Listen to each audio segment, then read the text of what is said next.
क्या आप भी परेशान हैं कि कैसे हम ऑनलाइन खुद को प्रेजेंट करें? अमेज़न पे किस तरीके से सेल होता है, मार्केट प्लेसेस क्या होते हैं, कैसे होता है, क्यों होता है, किस तरीके से खुद को ग्रोथ करें, कैसे स्टार्ट हो सकता है, बहुत कन्फ्यूज़न होता है ना। Hello friend, I am Aditya from advertise digital marketing agency. तो आज हम आपको गाइड करने वाले हैं कि अमेज़न में क्या रिक्वायर्ड डॉक्यूमेंट्स हैं और किस तरीके से अमेज़न अकाउंट ओपनिंग में क्या क्या चीज़ें रिक्वायर्ड होती हैं। तो सबसे पहले अमेज़न सेलर अकाउंट होता क्या है? जैसे एज अ बायर आप बायर अकाउंट अमेज़न पे ओपन करते हैं, जिस तरीके से आप प्रोडक्ट परचेज करते हैं, वैसे ही एज अ सेलर अकाउंट जो भी सेलर्स होते हैं जो ऑफलाइन मार्केट में दुकान खोले हुए हैं, वही अपने स्टोर को ऑनलाइन कर लेते हैं। ठीक है, उसके लिए कुछ रिक्वायर्ड डॉक्यूमेंट्स होते हैं, किस तरीके से प्रोसेस होता है, वो सारी चीज़ें मैं बताऊंगा। बट मेन पर्पस यही होता है कि जो उनके ऑफलाइन मार्केट में सेल होता है, वही प्रोडक्ट्स को वो ऑनलाइन प्रेजेंट करते हैं और ऑनलाइन सेल करके 10 टाइम्स ग्रोथ लेते हैं। अब इस मार्केट प्लेस पे कौन सेल कर सकता है, कौन नहीं सेल कर सकता है, इस तरीके के कंफ्यूजन बहुत लोगों को होता है। तो अमेज़न की पॉलिसीज और उनके रिक्वायर्ड डॉक्यूमेंट्स के हिसाब से मोस्टली लोग इसके लिए एलिजिबल होते हैं। उन्होंने इतना इजी फॉर्मेट रखा है कि कोई भी एज अ सेलर अपने आप को ऑनलाइन रिप्रेजेंट कर सकता है। उसके लिए कुछ छोटी मोटी रिक्वायरमेंट डॉक्यूमेंट चाहिए होती है, जो हम आपको आगे बताएंगे।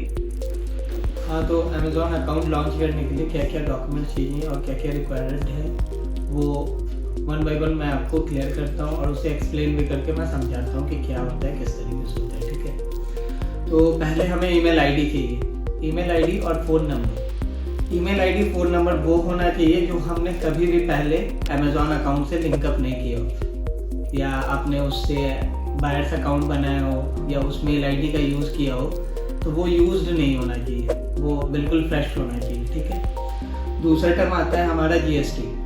तो जीएसटी डिटेल्स होनी चाहिए, कहाँ से आप अपना बिजनेस को लॉन्च करना चाहते हैं, तो वो जीएसटी सर्टिफिकेट होता है जो होना बहुत ज़्यादा इम्पॉर्टेंट है। आधार कार्ड और पैन कार्ड। आधार कार्ड पैन कार्ड होता है कि आपके आइडेंटिटी को प्रूव करता है, तो आइडेंटिटी के लिए आपको आधार कार्ड देना होता है, और आपका जो टैक्स से रिलेटेड ये सारा ऑनलाइन बिजनेस जो टैक्स से रिलेटेड होता है, इसलिए आपका पैन कार्ड भी वहाँ पे मोस्ट रिक्वायर्ड डॉक्यूमेंट्स में से एक है। आपका एक करेंट अकाउंट होना चाहिए, सेविंग अकाउंट होगा तभी आप अपना अकाउंट लॉन्च कर सकते हैं, सेविंग अकाउंट होगा तो। लेकिन अगर करेंट अकाउंट होता है तो करेंट अकाउंट में ये फायदा है कि हमारा इन आउट का जो ट्रांजेक्शन होता है उसमें कोई लिमिट्स नहीं होते।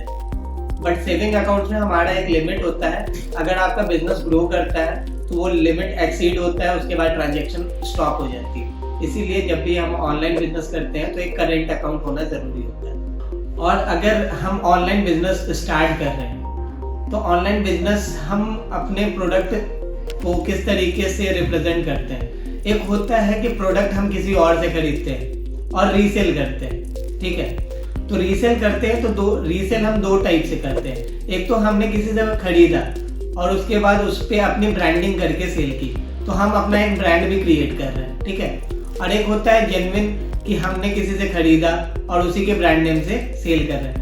बट मेरे हिसाब से अगर आपको सेल करना है तो आप अपने ब्रांड वैल्यू को बनाना चाहिए। तो अगर आप अपने ब्रांड के साथ अगर सेल करते हैं तो एक आपकी ब्रांडिंग क्रिएट होती है, जिससे कल को आप दूसरे प्रोडक्ट्स में भी डील करते हैं, दूसरे कैटेगरी में डील करते हैं, तो उसमें हेल्प होता है कि अगर ये XYZ नाम का ब्रांड अगर बॉटल अच्छा बनाता था तो कल को वो लंच बॉक्स अगर सेल करना चाहता है, लंच बॉक्स बेचना चाहता है, तो वो लंच बॉक्स को XYZ के ब्रांड से भी प्रमोट कर सकता है। लोगों को आपका बॉटल पसंद आया था तो वो आपके लंच बॉक्स को भी लाइक करेंगे, उसे भी ऑर्डर करेंगे। बैंक अकाउंट डिटेल्स में आपको IFSC कोड्स वगैरह भी शेयर करने होते हैं, तो ये भी रिक्वायर्ड डॉक्यूमेंट में जो होते हैं। बैंक अकाउंट में आपका bank account name, bank account number, IFSC code, ये सारी चीज़ें होनी चाहिए। एंड अगर आप बिजनेस डिटेल्स जिसकी GST है, अगर उसका ही बैंक अकाउंट है तो वो ज़्यादा बेहतर होता है। इस तरीके से आपका जो अकाउंट लॉन्च प्रोसेस होता है उसमें कभी भी आपका फेल्ड नहीं होगा, तो अकाउंट लॉन्च ईजिली हो जाएगा। आई होप आप लोगों को किस तरीके से डॉक्यूमेंट्स रिक्वायर्ड होते हैं अमेज़न पे अकाउंट लॉन्च करने के लिए वो आपको समझ आया हो। अगर आपकी कोई क्वेरीज होती है, अगर आपको कोई कंसर्न होता है तो हमारी टीम आपके साथ 24/7 अवेलेबल होती है। आपको नीचे दिए गए नंबर पे आप हमें कभी भी कॉल कर सकते हैं और जो भी आपका प्रॉब्लम होगा आप हमारे साथ डिस्कस करके उसको रिजॉल्व कर सकते हैं एज सुन एज पॉसिबल। आपके लिए हम 24/7 अवेलेबल है।